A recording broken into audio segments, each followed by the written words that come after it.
Praise lord. దేవునికి దూరమైన జీవితం ముగించింది అని అనుకుంటున్నావా? అయితే దేవుని యొక్క మాట ఏం చెప్తుందో చూద్దామా?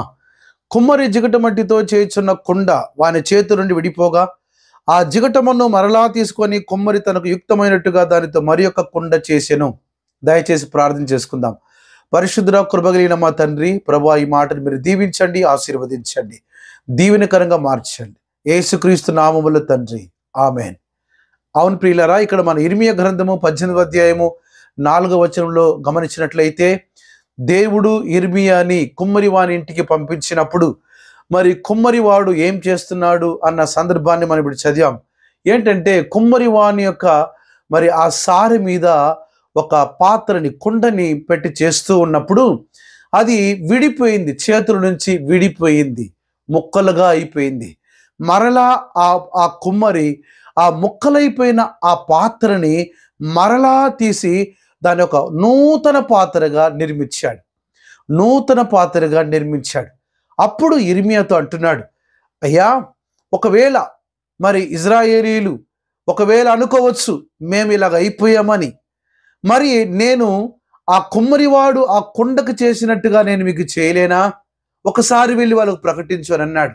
మరి వారికి మాత్రమే కాదు ఈ మాట, మరి ఈ సందర్భంలో నీ వద్దకు వచ్చినది ఈ మాట. అంటే నీవే స్థితిలో ఉన్నావు? ఒకవేళ నీ పరిస్థితి, నా జీవితం ముగిసిపోయింది, ఇంకా నా పరిస్థితులన్నీ కూడా మరలా నేను బ్రతకడానికి అవకాశమే లేదు, నాకు ఎటువంటి ఆధారమే లేదు అని కృంగిపోతున్నావా? మరణమే నీ శరణం అనుకుంటున్నావా? దయచేసి విను. దేవుడు నిన్ను అధికముగా ప్రేమిస్తున్నాడు. దేవుడు నీ మీద కనుదృష్టి ఉంచినాడు. అందుకే ఈ మాట నీ వద్దకు వచ్చినది.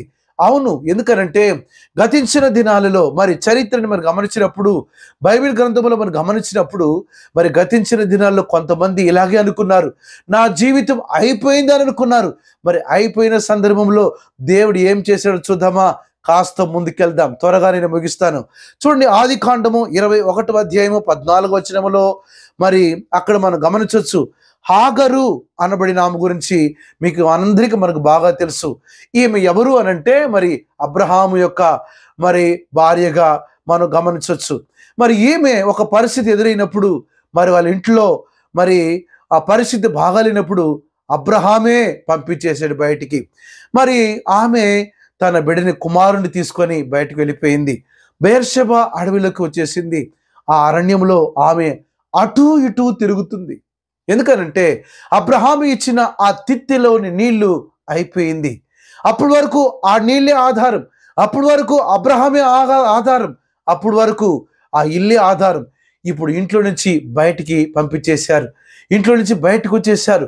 ఎక్కడికి వెళ్ళాలో అర్థం కావట్లేదు, ఎవరి వద్దకు వెళ్ళాలో అర్థం కావట్లేదు. మధ్యలో అరణ్యము, ఈ అరణ్యంలో వాళ్ళు అక్కడే ఆగిపోయారు. మరి అక్కడే ఆగిపోయి ఇప్పుడు వాళ్ళు దప్పికొంటున్నారు. ఇప్పుడు ప్రస్తుతానికి వాళ్ళకు నీళ్లు కావాలి. మరి తన కుమారుడు బ్రతకాలంటే నీళ్లు కావాలి. మరి ఆ నీళ్లు కావాలనుకున్నప్పుడు ఎతుకుతున్నారు, నీళ్లు అక్కడ కనబడలేదు. అప్పుడు ఆమె అనుకున్నది, చూడండి 21వ అధ్యాయం 14వ వచనము, ఆమె వెళ్ళి బెయేర్షా అరణ్యములో ఇటు అటు తిరుగుచుండెను. ఆ తిత్తుల నీళ్ళు అయిపోగా తర్వాత ఆమె ఒక పొద క్రింద ఆ పిల్లవాడిని చూచి అనుకున్నది, ఈ పిల్లవాడిని చావు నేను చూడలేను అనుకున్నది. ఇక ఇతని జీవితం అయిపోయింది, మాకు మరణమే శరణం అనుకున్నది, మా జీవితం ఇక ముగింపే అనుకున్నది. నీవు కూడా అదే పరిస్థితిలో ఉన్నావా? నా జీవితం ఇక ముగింపే అనుకుంటున్నావా? దేవునికి దూరమై అనేక పాపములను కూరుకుపోయావా? అయితే దేవుడు మరలా నీకు మరొక అవకాశం ఇస్తున్నాడు. ప్రియమైన సహోదరుడా, సహోదరి, నీతోనే మాట్లాడుతున్నాడు. నీవు ముగించుకుందాం అనుకుంటున్నావా నీ జీవితాన్ని? వద్దనే వద్దు. దేవుడు నిన్ను అధికముగా ప్రేమిస్తున్నాడు. మరి బెయేర్షెబా అరణ్యములో హాగరు కూడా అలాంటి తీర్మానమే తీసుకున్నది. నా జీవితం, నా కుమారుడి జీవితం ఈ దినముతో అయిపోయింది. మొదట ఈ పిల్లవాడు చనిపోతాడు, ఇతను చావునే చూడలేను అనుకున్నది. కానీ అప్పుడే ఒక నూతన ఆరంభం. ఆమె అనుకున్నది నా ముగింపు ఇక్కడ అనుకున్నది. కానీ దేవుడు ఎక్కడైతే ఆమె ముగింపు అనుకున్నదో అక్కడ ఒక నూతన ఆరంభాన్ని ప్రారంభించాడు. అవును ప్రియమైన కుమారుడు, కుమార్తె, నీవు ముగింపు అనుకుంటున్నావు, నీ జీవితం అయిపోయింది అనుకుంటున్నావు. కాదు కాదు కాదు. కానీ దేవుడు నీతో మాట్లాడుతున్నాడు, నీలో ఒక నూతన ఆరంభాన్ని నేను ప్రారంభించగలను. నీవు విశ్వసించిన ఎడలా, నీవు నమ్మిన ఎడలా నీ జీవితాన్ని మరలా కట్టగలను అంటున్నాడు. మరి 21వ అధ్యాయం 18వ వచనములో ఆది కాండము దేవుడు అంటున్నాడు, వారిని నేను గొప్ప జనముగా చేసేదని అంటున్నాడు. ఆమె అనుకున్నది వాడు చావుని చూడలేననుకున్నది. కానీ దేవుడు అంటున్నాడు, నువ్వు ఎవరైతే చనిపోతాడు అనుకుంటున్నావో అతని జీవితాన్ని నేను ఒక గొప్ప జనముగా చేస్తానన్నాడు. ప్రియమైన కుమారుడా, కుమార్తె, దయచేసి ఈ మాటను ఆలకించు. ఇది నీ కొరకు, నీ వద్దకు వచ్చినదంటే ఇది నీ కొరకే. ఒకవేళ నేను ఇంత పాపము చేసేసానే, దేవుడు నాతో మాట్లాడతాడా, దేవుడు నా జీవితాన్ని మరలా కడతాడా అని నువ్వు అవిశ్వాసముతో కూరుకుపోయావా? అయితే దేవుడు అంటున్నాడు, ఒకవేళ ఒకప్పుడు నీవు నా చేతిలో అద్భుతంగా వాడబడ్డావు, ఇప్పుడు నువ్వు దూరం అయిపోయి ఉండొచ్చు, నీ జీవితం పైన స్థితిలో ఉండొచ్చు. అయితే నేను కుమ్మరి చేతిలో మట్టి ఉన్నట్టుగా నీవు కూడా నా చేతిలో ఉన్నావు కుమారుడా, నీవు కూడా నా చేతిలో ఉన్నావు.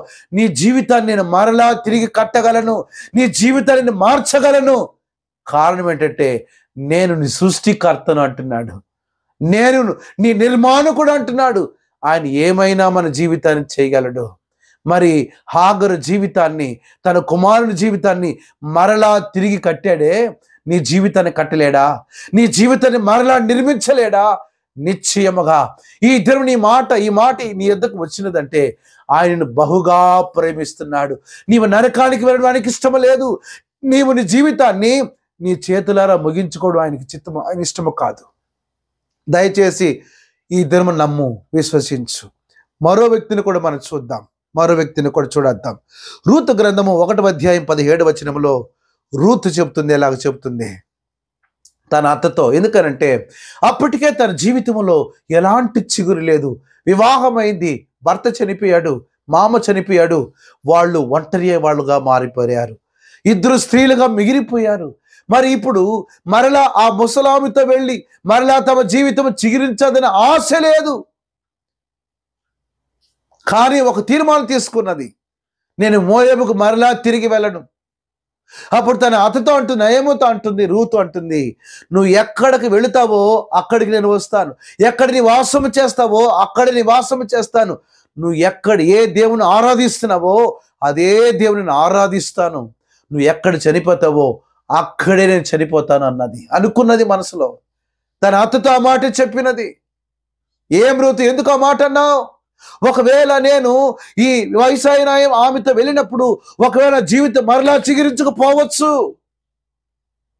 కానీ నేను ఖచ్చితంగా ఆమెతో పాటే కలిసి మరణిస్తాను, వీలైతే సహకరిస్తాను, లేకపోతే ఆమె చనిపోతే నేను కూడా ఉండి చనిపోతానని తీర్మానం చేసుకున్నది.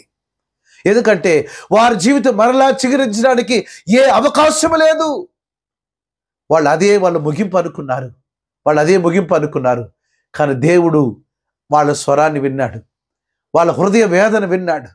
మరి దేవుడు అంటున్న మాట ఒకసారి వినండి.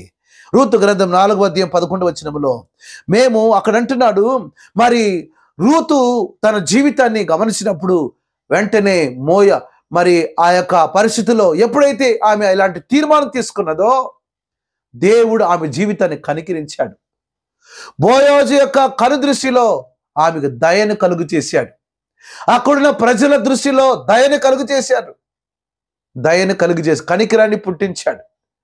ఆమె జీవితంలో ఒక నూతన ఆరంభం ప్రారంభమైంది. బోయోజుతో వివాహమైన తర్వాత అక్కడున్న వారందరూ కూడా ఇలాగంటున్నారు.